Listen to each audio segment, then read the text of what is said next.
जय श्री राम प्यारे भक्तों। ऐसा करने से सांसों का जप यानी कि प्राण जप, जिसको अजपा बोलते हैं, अपने आप होने लगेगा। अजपा जप की संख्या 21,600 नियत की गई है। विचार करने से यह सब कुछ सहज है। मुख और नासिका में प्राण रहकर अखंड रूप से आता जाता रहता है। इसका विचार सूक्ष्म दृष्टि से करना चाहिए। एकांत में मौन साध कर बैठना चाहिए। सावधान या स्वस्थ होकर देखने से यह जान पड़ता है कि ऊपर को श्वास खींचते समय सो और बाहर छोड़ते समय हंग शब्द, इस प्रकार निरंतर सोहंग सोहंग शब्द होता रहता है। प्यारे भक्तों, सभी साधकों के लिए एक बहुत ही महत्वपूर्ण बात जो हम बताने जा रहे हैं, ताकि आप कंफ्यूज बिल्कुल ना हो। हम अपने कई वीडियो में ऐसा बता चुके हैं कि आप सो और हंग की जगह राम नाम जोड़ सकते हो, कृष्ण नाम जोड़ सकते हो, या जिस भी भगवान के नाम पर आपका विश्वास है उसको जोड़ सकते हो। वो हमने इसीलिए बताया है कि आपका विश्वास राम नाम पर है, कृष्ण नाम पर है। आप मना करते हो कि हम तो राम नाम का जप करते हैं, हम सोम का नहीं करेंगे। इसलिए हमने बोला कि आप राम लगा लो, कृष्ण लगा लो, या और कोई नाम लगा लो। तो कई मनुष्य ऐसे बोलते हैं कि हम राम नाम का जप करते हैं और अगर हम सोहंग करेंगे तो राम नाराज हो जाएंगे, या कृष्ण का करने वाले कहते हैं कि कृष्ण नाराज हो जाएंगे। सबसे पहले हम यही बता देते हैं, देखो, ना तो सोहंग का करने से राम नाराज होगा और ना ही कृष्ण नाराज होगा। क्यों? क्योंकि प्यारे भक्तों, सोहंग शब्द को मंत्र बोला गया। सोहंग शब्द परमात्मा भेद भरम नहीं लेश। तो सोहंग का जो मनुष्य जाप करेगा उससे कोई भी भगवान नाराज नहीं होता है। और ये समझ लो, जिसने सोहंग सांसों के साथ जोड़कर जप कर लिया तो उससे सभी भगवान अपने आप ही प्रसन्न हो जाएंगे, निसंदेह। इसमें 1% भी शक नहीं है। और सोहंग लगाना इसलिए जरूरी है क्योंकि ये प्राकृतिक ध्वनि हमारे श्वासों में आती है, और ये राम नाम की बजाय या कृष्ण नाम की बजाय बहुत ही जल्दी आपके सांसों में लय होएगा और इसका अति शीघ्र आपको फल मिलेगा। लेकिन अगर आप राम नाम श्वासों के साथ जोड़कर जप करोगे तो उसका फल आपको देर से मिलेगा। कब मिलेगा, कितना मिलेगा, ये कहना मुश्किल है। प्यारे भक्तों, श्वास लेते समय सो और छोड़ते समय हंग, इस प्रकार अखंड रीति से सोहंग होता रहता है।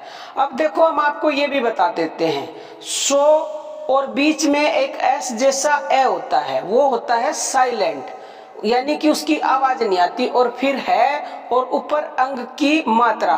तो ये बोलने में सोहंग, या कई लोग इसको सो अहम बोलते हैं, बात एक ही है। अब देखो, सो ऊपर जो श्वास गई सो, और जितनी देर हमारी जो श्वास रुकती है वो जो साइलेंट है, वो साइलेंट वही अक्षर है, और फिर छोड़ते समय हंग। इसका विचार बहुत ही विस्तृत है। सभी देहधारी, स्वदेज और उदिभज आदि योनियों में जितने भी प्राणी हैं, श्वास के बिना कैसे जिंदा रह सकते हैं।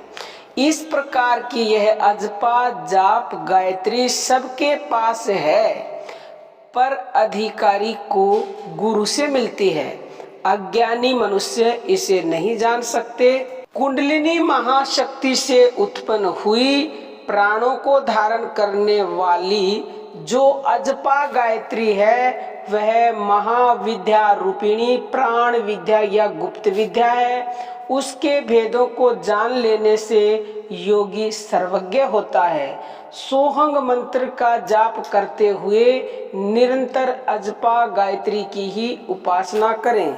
जो भी हम आपको बता रहे हैं ये शास्त्रोक्त है, शास्त्रों में ऐसा लिखा हुआ है। और अभी जो हम आपको और बताने जा रहे हैं आगे, ये हंस उपनिषद में लिखा हुआ है।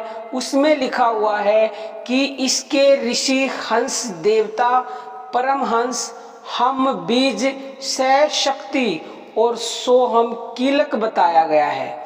यह बड़ा ही निगूढ़ रहस्यमय ज्ञान है।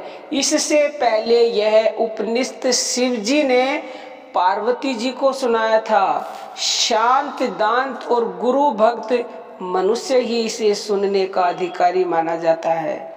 इसमें कहा है कि जिस प्रकार काष्ठ में अग्नि और तिलों में तेल रहता है, उसी प्रकार सभी शरीरों में जीवात्मा रहता है। उस आत्मा की प्राप्ति के लिए षट चक्र भेदन की साधना करनी पड़ती है। अष्टदल कमल में उसकी वृत्तियों का साम्य बताया है और बाद में ब्रह्म का स्फटिक मणि जैसा स्वरूप बताया गया है। वही ब्रह्म हंस है और वही हंस हम सबके हृदय में निवास करता है। प्यारे भक्तों, इस पर ध्यान करने से नाद उत्पन्न होता है। इसकी अनेक रूपों में अनुभूति होती है। ऐसा कहा गया है कि यही आत्म साक्षात्कार की परम अवस्था है, यही समाधि है। मुझे लगता है प्यारे भक्तों, वीडियो काफ़ी लंबी हो रही है और आपको अच्छे से समझ में आ गया होगा।